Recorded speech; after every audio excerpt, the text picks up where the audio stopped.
የራሽፎርድና የፒኤስጂ ትስስር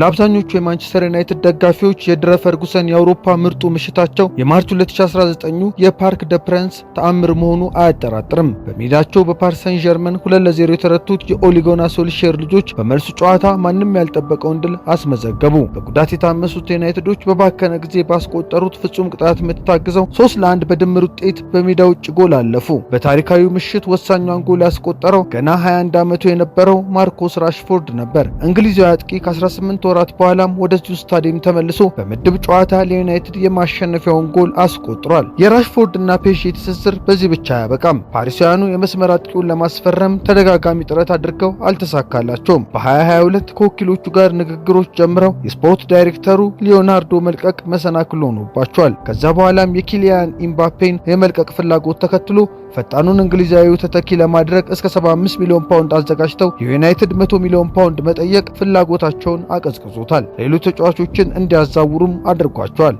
ራሽፎርድ በበኩሉ ከነዚህ የፓሪስ ምሽቶቹ ወዲህ ያን ያክል የሚያረካ መሻሻል አላሳየም። ከሜዳ ውጪ የተፈጠሩ ክስተቶችም ከአሰልጣኞቹ ጋር አጋጭቶት በመጨረሻ በውሰት አስቶን ቪላን ተቀላቅሏል። በኡናይ ኤምሬ ስር ዳግም ብቃቱንና ፈገግታውን ለመመለስ እየታገለ ይገኛል። ቪላ ፓርክ እንደደረሰ ለጎል የሚሆኑ ኳሶችን በማቀበል ሰሞኑን ደግሞ ጎሎችን በማስቆጠር ከባቢ መቀየሩ ትክክለኛ ውሳኔ እንደነበር እያሳየ ይገኛል። በዛሬ ምሽቱም የአስቶን ቪላና የፒኤስጂ ጨዋታ የ3-1 ውጤትን ለመቀልበስ ለሚጥረው አስቶን ቪላ ጎል ያስቆጥር ይሆን? የምንመለከተው ይሆናል።